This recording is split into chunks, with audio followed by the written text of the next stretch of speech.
How are you? எப்படி இருக்கீங்க? நல்லா இருக்கீங்களா? இந்த வாரம் முழுதும் நீங்கள் கதை கேட்டது போல் பேபி மோசஸை ஏசப்பா எப்படி பாதுகாத்தாரோ அதுபோல் ஏசப்பா உங்களை பாதுகாத்திருக்காரு. அப்படி இந்த வாரமும் நம்ம பார்க்க போகிறோம், புது பாடல் போய் கேட்க போகிறோம். இந்த வாரமும் தொடர்ந்து மோசையை குறித்து நம்ம கதை கேட்க போகிறோம். மெமரி ஒர்க்ஸ் இருக்குது, கிராஃப்ட் ஒர்க் இருக்குது, எல்லாம் நீங்கள் செய்கிறீங்கன்னு நான் நம்புகிறேன். ப்ரே பண்ணுவோமா? எல்லாரும் கண்களை மூடுவோம். அன்புள்ள ஏசப்பா, இந்த நாளுக்காக உமக்கு நாங்கள் நன்றியை செலுத்துகிறோம் ஆண்டவரே.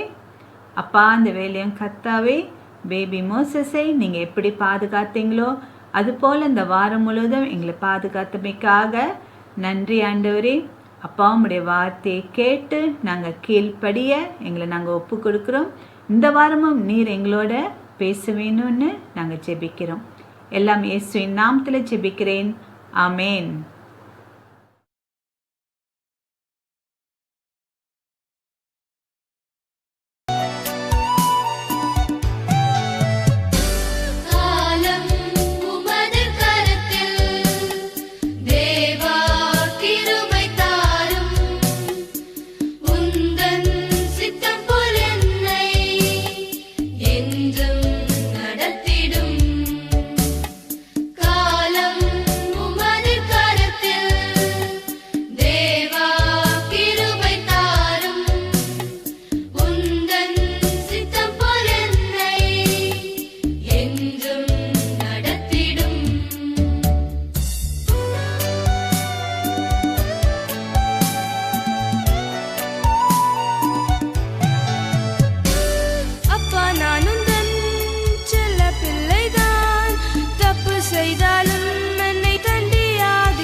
Humble yourself in the sight of the Lord and he shall lift you up. அப்படி தானே பாடணும். ஏசப்பாவுக்கு முன்பாக தாழ்மையாய் இருந்தால் அவர் உன்னை உயர்த்துவார். தாழ்மை என்றால் என்ன? பஹாசால சொல்லுவோம் ரெண்டஹத்தி. இங்கிலீஷில் பீங் ஹம்பிள், நாட் ப்ரவுட். தாழ்மையாக இருக்கும்போது இந்த எண்ணம் வராது, எனக்கு எல்லாம் தெரியும், அந்த எண்ணமே வராது. மற்றவங்க ஆலோசனை கொடுத்து கேட்பாங்க, மற்றவங்களோட அட்வைஸை கேட்பாங்க. கற்றுக்கொள்கிற தன்மை இருக்கும்.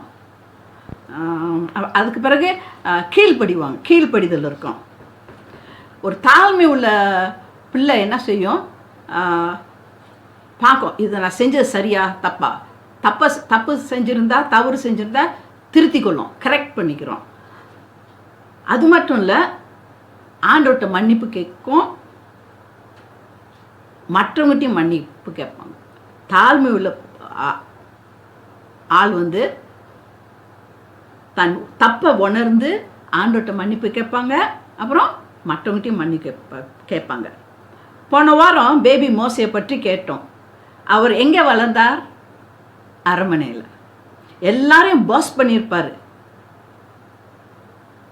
அவருடைய அதிகாரத்தை எல்லார்ட்டையும் காட்டியிருப்பார். அவர் எப்படி தாழ்மையாய் மாறினார், அதற்கு பின் எப்படி இந்த ப்ரவுட் மேன், ஆண்டவர் இந்த ப்ரவுட் மேனை எப்படி உயர்த்தினார் என்று இப்பொழுது பீட்டர் அண்ணன் நமக்கு சொல்லுவார். கேட்போமா? ஹாய் ஃப்ரெண்ட்ஸ், நான் உங்க அண்ணா பீட்டர் பேசுறேன். இன்னைக்கு நம்ம பார்க்க போற ஸ்டோரியுடைய தலைப்பு மோசே என்ற மெய்ப்பனும் தலைவனும். மோசே என்ற மெய்ப்பனும் தலைவனும். இன்றைக்கான வேத வசனம், கொஞ்சத்திலே உண்மையாய் இருந்தாய், அநேகத்தின் மேல் உன்னை அதிகாரியாக வைப்பேன். கொஞ்சத்திலே உண்மையாய் இருந்தாய், அநேகத்தின் மேல் உன்னை அதிகாரியாக வைப்பேன். மத்தேயு 25ஆம் அதிகாரம் 23வது வசனம். வாங்க ஸ்டோரிக்குள்ள போகலாம். பேபி மோசஸ் அரண்மனையில வளர்ந்தாரு, பெரியவனா ஆனாரு. அவர் பெரியவன் ஆன உடனே ஒரு விஷயத்த பார்த்தாரு. எகிப்தியர்கள் இஸ்ரவேல் மக்களை அடி அடி அடி அடி அடி அடிச்சு அடிமையா நடத்தினாங்க. இத பார்த்த உடனே அவருக்கு கெட்ட கோபம் வந்துருச்சு. எங்காலேயே நீ அடிக்கிறாடா அப்படின்னு அந்த நபரை அடிச்சே போட்டாரு கோவத்துல. யாருக்கும் இது தெரியாதுன்னு நினைச்சாரு. அடுத்த நாள் இஸ்ரவேலர்கள் 2 பேரு சண்டை போட்டுக்கிட்டு இருந்தாங்க. இவர் நடுவுல நின்னுட்டு, நமக்குள்ள சண்டை போடலாமாப்பா, ஏன்பா இவனை நீ அடிக்கிற அப்படின்னு கேட்டாரு. நேத்து அந்த எகிப்தியன் அடிச்சு போட்ட மாதிரி இன்னைக்கு எங்களை அடிச்சு போடலாம் நீ நினைக்கிறையா? நீ செஞ்சது தெரியாதுன்னு நினைக்கிறையா அப்படின்னு சொன்னான். ஐயோ, நாம அடிச்சு போட்டது எல்லாருக்கும் தெரிஞ்சிருச்சு. ராஜாவுக்கு தெரிஞ்சா நம்மளை கொன்னே போட்டுருவாரு. இங்கிருந்து ஓட வேண்டியதான் அப்படின்னு எகிப்திலிருந்து பாலைவனத்துல, மரம் செடி கொடிகள் இல்லாத பாலைவனத்துக்கு சோகமா நடந்து போனாரு. சோகமா வந்த மோசே கிணத்தோரமா உக்காந்தாரு. அங்க ஆடு மேய்க்கிற சில பெண்கள் ஆட்டுக்குட்டிக்கெல்லாம் தாகமா தண்ணி தேவைப்படும்ல, அதுக்காக கிணத்துல தண்ணி இறைச்சு கொடுத்துக்கிட்டு இருந்தாங்க. அப்போ சில மேய்ப்பர்கள் ஆடு மேய்க்கிறவங்க, இந்த கிணத்தெல்லாம் தண்ணி இறைக்க கூடாது, ஓடி போங்க ஓடி போங்க ஓடி போங்க அப்படின்னு துரத்தி விட்டாங்க. உடனே மோசே அவங்களுக்கு பாதுகாப்புக்காக நடுவுல நின்னாரு. அந்த பெண்களுடைய அப்பா மோசைய வீட்டுக்கு கூட்டிட்டு வர சொன்னாங்க. அந்த பெண்கள் மோசைய வீட்டுக்கு கூட்டிட்டு போனாங்க. வயிறார சாப்பாடும் கொடுத்தாங்க. அந்த பெண்களுடைய அப்பா மோசைக்கு வேலை கொடுத்தாரு.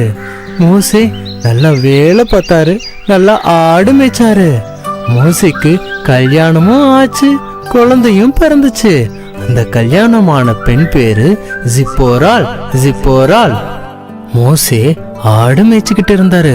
மோசே கோவக்காரர் தானே. எகிப்தியர்கள் அடி அடி அடி அடி அடி அடி அடி அடி அடி அடி அப்படின்னு அடிக்கும்போது அவர் கெட்ட கோவம் வந்துச்சுல. ஆனா கோவக்கார மோசே ஆடு மேய்ச்சதுனால பாசக்காரா ஆனாரு. எப்படின்னா, ஆடு மேய்க்கும் போது ஆட்டுக்குட்டிலாம் அங்கிட்டு இங்கிட்டு ஜம்ப் பண்ணி வழி விலகி போகும்ல. சில நேரம் ஆட்டுக்குட்டி ஏதாவது முச்செடிக்குள்ள மாட்டிக்கும், தொலைஞ்சு போயிரும்ல. அதை பத்திரமா பார்த்துக்குவாரு, பாசமா பார்த்துக்குவாரு. அதனால கோபக்கார மோசே பாசக்காரு ஆனாரு. கோபக்கார மோசே பாசக்காரு ஆனாரு. சண்டைக்கார மோசே சாந்த குணம் ஆனாரு. சண்டைக்கார மோசே சாந்த குணம் ஆனாரு. ஒரு நாள் மோசே ஆடு மேய்க்கும் போது அவருக்கு பின்னாடி இருந்த முச்செடி கப கப கப கப கப கப கப கப கப கபன்னு தீ பத்திக்கிட்டு எரிஞ்சிச்சு. நாமெல்லாம் குளிர்காலத்துல பழைய கட்டையெல்லாம் எடுத்து நெருப்பு மூட்டி எரிப்போம்ல, அப்ப கட்டையெல்லாம் எரிஞ்சு போகும், கருகி போகல. ஆனா இந்த முச்செடி எரிஞ்சும் போகல, கருகியும் போகல. அது கப கப கப கப கப கப கப கப கப கபன்னு எரிஞ்சுக்கிட்டே இருந்துச்சு. மோசஸ் உத்து பார்த்தாரு. அப்ப ஏசப்பா பேசினாங்க, மோசஸ் மோசஸ் அப்படின்னு கூப்பிட்டாங்க. எப்படி கூப்பிட்டாங்க ஃப்ரெண்ட்ஸ்? மோசஸ் மோசஸ் அப்படின்னு கூப்பிட்டாங்க. உடனே மோசே, இதோ அடியேன் இதோ அடியேன் அப்படின்னு சொன்னாரு. உடனே ஏசப்பா, உன் காலில் உள்ள செருப்பை முதல்ல கலட்டி போடு, நீ நிற்கிறது பரிசுத்தமான இடம் அப்படின்னு சொன்னாங்க. உடனே அவரு காலில் உள்ள செருப்பை கலட்டி போட்டு தாழ்மையா மொட்டி போட்டு நின்னாரு. உடனே ஏசப்பா சொன்னாங்க, என் ஜனங்கள் இஸ்ரவேலர்கள் எகிப்தியர்களால அடிமையா கஷ்டப்படுறாங்க, நான் அவங்கள காப்பாத்தணும், எகிப்தின் ராஜாவின் கையில இருந்து காப்பாத்தணும். அப்புறம் அவங்கள இயற்கையான அழகான பசுமையான கானான் தேசத்துக்கு கூட்டிட்டு போகணும், அத நீ தான் செய்யணும் அப்படின்னு சொன்னாங்க. உடனே மோசே, நானே ஆடு மேய்க்கிறவன், நான் எம்மாத்திரம் அப்படின்னு சொன்னாரு. நான் உன்னோடு கூட இருக்கிறேன், நீ எகிப்தின் ராஜாட்ட போய் என் ஜனங்களை போக விடுன்னு ஏசப்பா சொல்றாங்க அப்படின்னு பேசணும். அப்புறம் மக்களை வழி நடத்தி கானான் தேசத்துக்கு கூட்டிட்டு போகணும் அப்படின்னு சொன்னாங்க. ஏசப்பா என்ன சொன்னாங்க ஃப்ரெண்ட்ஸ்? பேசணும், வழி நடத்தணும், பேசணும், வழி நடத்தணும் அப்படின்னு சொன்னாங்க. உடனே மோசே, என்னை யாரு அனுப்புனாங்கன்னு கேட்டா என்ன சொல்ல அப்படின்னு கேட்டாங்க. நான் ஆபிரகாமின் தேவனும் ஈசாக்கின் தேவனும் யாக்கோபின் தேவனும் உன்னை அனுப்புகிறேன்னு சொல்லு, நான் தான் உங்களை படைச்சவர்ப்பா அப்படின்னு சொன்னாங்க. உடனே மோசஸ் ஏசப்பா வார்த்தை கேட்டு எகிப்தின் ராஜா பார்வோனை பார்க்க தைரியமா போனாரு. மோசே போனாரு. இந்த ஸ்டோரி உங்களுக்கு ரொம்பவே பிடிச்சிருக்கும்னு நான் நினைக்கிறேன் ஃப்ரெண்ட்ஸ். இந்த ஸ்டோரியில இருந்து நாம கத்துக்கிற முக்கியமான பாடம் என்னன்னா, தாழ்மையா பாசமா ஆட்டுக்குட்டி மேய்க்கிற மோசைய பல லட்சக்கணக்கான இஸ்ரவேல் மக்களை மேய்க்கிற தலைவனாகவும் அதிகாரியாகவும் ஏசப்பா மாத்தினாங்கல்ல. ஆமா ஃப்ரெண்ட்ஸ், இன்னைக்கு வசனம் படிச்சோம்ல, கொஞ்சத்திலே உண்மையாய் இருந்தாய் அநேகத்தின் மேல் அதிகாரியாக வைப்பேன். நாம மம்மி டாடி ஏதாவது சின்ன விஷயம் சொன்னாலும் நாம உண்மையா செய்யணும் ஃப்ரெண்ட்ஸ். அதை பார்த்த ஏசப்பா ஒரு நாள் நம்மள உயர்வான இடத்துக்கு கூட்டிட்டு போவாங்க. ஓகேவா ஃப்ரெண்ட்ஸ்? அது மட்டும் இல்ல, ஏசப்பா சொல் பேச்ச மோசே உடனே கேட்டாங்க. அதே மாதிரி ஒரு நாள் ஏசப்பா உங்களையும் மோசஸ கூப்பிட்ட மாதிரி, மோசஸ் மோசஸ் மோசஸ் மோசஸ் அப்படின்னு உங்க பேர் சொல்லி கூப்பிட்டா நீங்களும் இதோ அடியேன் இதோ அடியேன்னு சொல் பேச்சு கேட்பீங்களா ஃப்ரெண்ட்ஸ்? நிச்சயமா நீங்க கேட்பீங்கன்னு நான் நம்புறேன். மீண்டும் ஒரு ஸ்டோரியோடு உங்களை நான் சந்திக்கிறேன். பாய். இந்த பாடத்தில் என்ன கற்றுக்கொண்டோம்? மோசே ஒரு தாழ்மையான மனிதனாக இருந்ததாலே ஆண்டவர் மோசையை உயர்த்தினார். இஸ்ரேல் மக்களுக்கு ஒரு பெரிய தலைவராக ஆக்கினார். God made Moses become a great leader of all the Israelites because he had become a humble man. If we are humble and obedient to God, God will lift us up. நாம் தாழ்மையாய் இருந்தால், ஏசப்பாவுக்கு கீழ்ப்படியவர்களாய் இருந்தால், ஏசப்பா நம்மை உயர்த்துவார்.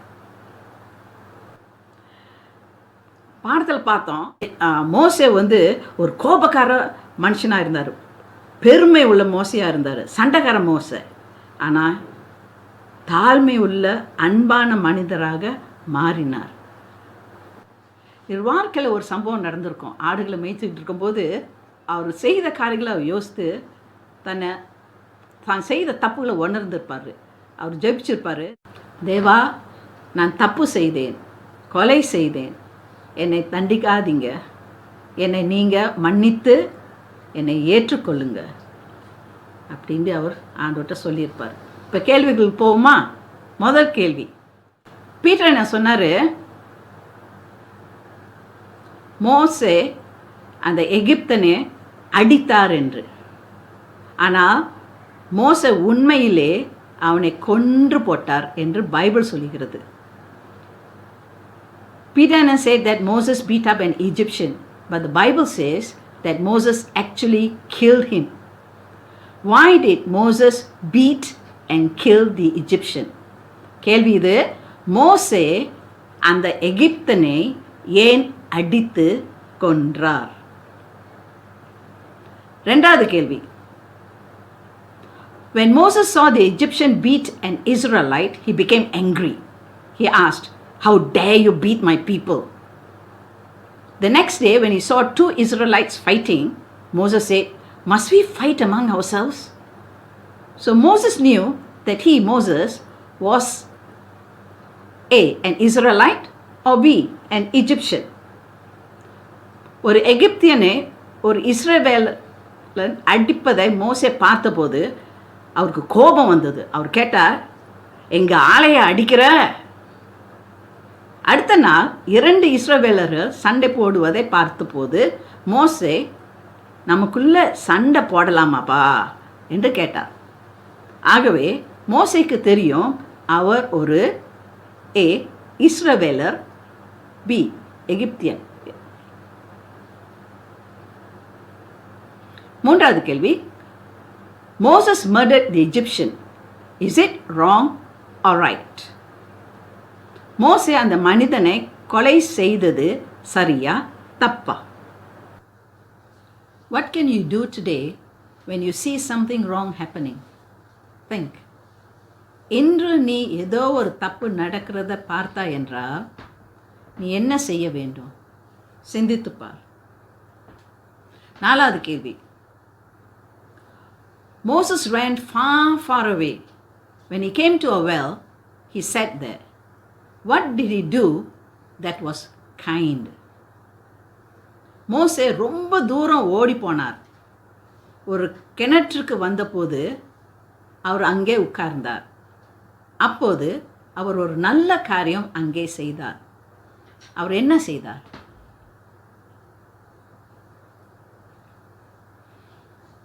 ஐந்தாவது கேள்வி, Moses became a shepherd. He also became a kind and humble person.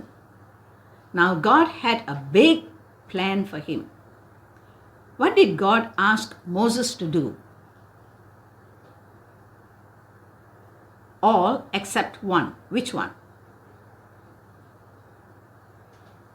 Go to Egypt and become a leader for the Israelites? Or B, go to the king of Egypt and tell him to let the Israelites go free? C, kill the king of Egypt who made the Israelites become slaves? Or bring the Israelites out of Egypt to beautiful Canaan? One of this God didn't tell him to do. மோசே ஆடுகளை மேய்க்கிறவராக ஆனார். இப்போது அவர் ஒரு தாழ்மை உள்ள அன்பான மனிதராக மாறிவிட்டார். ஆண்டவர் அவருக்கு ஒரு பெரிய திட்டம், ஒரு பெரிய வேலை வைத்திருந்தார். ஆண்டவர் மோசையிடம் இவைகளை போய் செய்ய சொன்னார். ஆனால் ஒரு காரியம் மட்டும் ஆண்டவர் செய்ய சொல்லவில்லை. அது எது? A, எகிப்துக்கு போ, இஸ்ரவேல் மக்களுக்கு தலைவனாக இரு. B, எகிப்து ராஜாவிடம் சென்று அவர்கிட்ட போய் இஸ்ரவேல் மக்களை விடுவிக்க சொல். மூன்றாவது, இஸ்ரவேல் மக்களை அடிமைகளாக்கிய எகிப்தின் ராஜாவை கொலை செய். D, இஸ்ரவேல் மக்களை எகிப்து தேசத்திலிருந்து அழகான கானான் தேசத்திற்கு கொண்டு போ. இதில் ஒன்று ஆண்டவர் மோசேட்ட செய்ய சொல்லலை. அது எது? God wants us to be humble. ஆண்டவர் நம்மளை தாழ்மையாக இருக்க விரும்புகிறார். பெருமை இருக்கிறது தப்பு, தாழ்மையாக இருக்கிறது தான் சரி. நம்ம எப்படி தாழ்மையாக இருக்கிறது? ஏசப்பாவுக்கு மனத்தாழ்மை விரும்புகிறார். நம்ம பெரியவர்களை சந்திக்கும் போது என்ன சொல்லலாம்? சோஸ்திரம் அங்கிள், சோஸ்திரம் ஆண்டி, வணக்கம் ஆண்டி அப்படின்னு சொல்லலாம். இந்த படங்களை பாருங்க. இந்த பிள்ளைங்களை ஆண்டவர் உயர்த்துவாரா?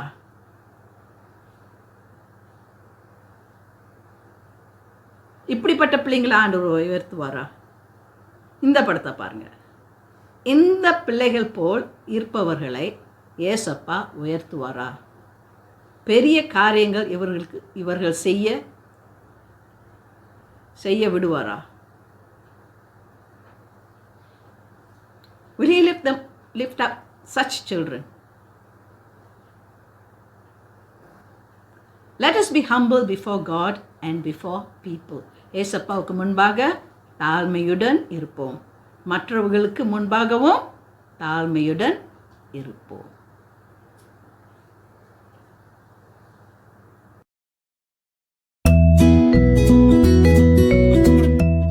இன்னைக்கு வந்து மெமரி வேர்ஸ் பார்ப்போமா?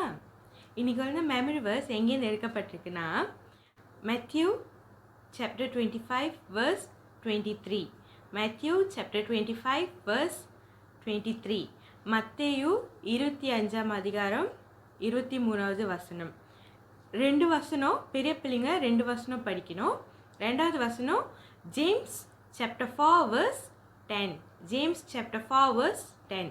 யாக்கோபு 4ஆம் அதிகாரம் 10வது வசனம். முதல் இங்கிலீஷில் படிக்கலாம். Matthew chapter 25 verse 23. You have been faithful with a few things. I will put you in charge of many things. You have been faithful with a few things. I will put you in charge of many things. இப்போ தமிழில் படிக்கலாம். மத்தேயு 25வது அதிகாரம் 23வது வசனம். கொஞ்சத்தில் உண்மையாய் இருந்தாய், அநேகத்தின் மேல் உன்னை அதிகாரியாக வைப்பேன். கொஞ்சத்தில் உண்மையாய் இருந்தாய், அநேகத்தின் மேல் உன்னை அதிகாரியாக வைப்பேன். இப்போ வந்து பெரிய பிள்ளைங்க ஸ்டாண்டர்ட் 3 and above உள்ள பிள்ளைங்க வந்து 2வது வசனத்தையும் படிக்கணும். நீங்கள் 2 வசனம் படிக்கணும். Okay. James chapter 4 verse 10. Humble yourselves before the Lord and he will lift you up. Humble yourselves before the Lord and he will lift you up. தமிழில் யாக்கோபு 4வது அதிகாரம் 10வது வசனம். கர்த்தருக்கு முன்பாக தாழ்மைப்படுங்கள், கர்த்தருக்கு முன்பாக தாழ்மைப்படுங்கள், அப்பொழுது அவர் உங்களை உயர்த்துவார். அப்பொழுது அவர் உங்களை உயர்த்துவார். ஓகே, இன்னைக்கு வந்து லெசன்லேயும் சரி, இன்னைக்கு வந்து மெமரி பஸ்லேயும் நம்ம என்ன கற்றுக்கிட்டோம்னா, நம்ம என்ன பார்த்தோன்னா, மோசே வந்து ஆடு மேய்த்தார். அவர் வந்து ஆடு மேய்க்கும் போதும் வந்து அந்த வேலையிலையும் அவர் வந்து உண்மையாக இருந்த வசி தான் ஆண்டவர் வந்து அவரை இஸ்ரவேல் மக்கள்களுக்கு முன்பாக வந்து ஒரு பெரிய லீடராக கொண்டு போய் வைத்தார். அதே மாதிரி தான் நம்மளோட வாழ்க்கையிலையும் நம்ம செய்கிற ஒவ்வொரு சின்ன சின்ன காரியங்கள், ஸ்கூல்லையும் சரி, வீட்லேயும் சரி, ஹோம்ஒர்க்லேயும் சரி, நம்ம வந்து உண்மையாக இருந்தோன்னா ஆண்டவர் நம்மளை பெரிய காரியங்களை செய்ய வைப்பார், ஆண்டவர் நம்மளை உயர்த்தி வைப்பார். ஓகே, இன்றைக்கி வந்து மெமரி வர்ஸை மறுபடியும் போட்டு கேட்டு மனப்பாடம் பண்ணி ரெக்கார்ட் பண்ணி கிரேஸ் அக்காவுக்கு அனுப்புங்க.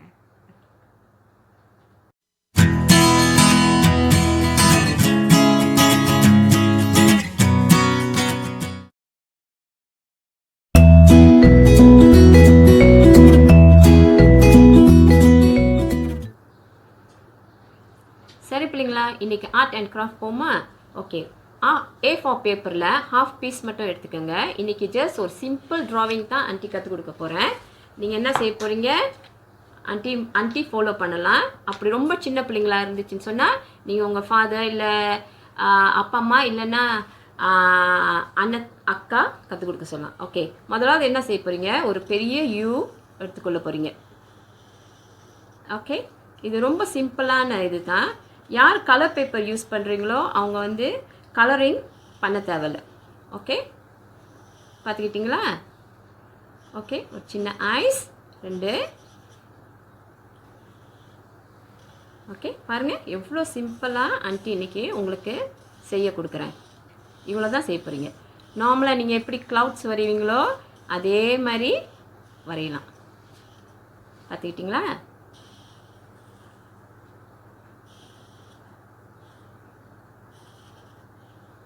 ஓகே, பாருங்கள் இப்போ நீங்கள் கண்டுபிடிச்சிருப்பீங்க இந்த நேரத்துக்கு ஆண்டி என்ன தான் வரைகிறேன்னு சொல்லிட்டு. ஓகே, இப்போ என்ன பிக்சர்னு தெரியுதா உங்களுக்கு? குட், எவ்வளோ சிம்பிளானது பிக்சர் இது. ஓகே, இப்போ நீங்கள் என்ன செய்ய போகிறீங்க? இது முடித்த பிறகு இன்றைக்கு நீங்கள் படித்த மெமரி வேர்ஸை இந்த பேப்பரில் நீங்கள் இப்படி எழுதிட போகிறீங்க. சரியா?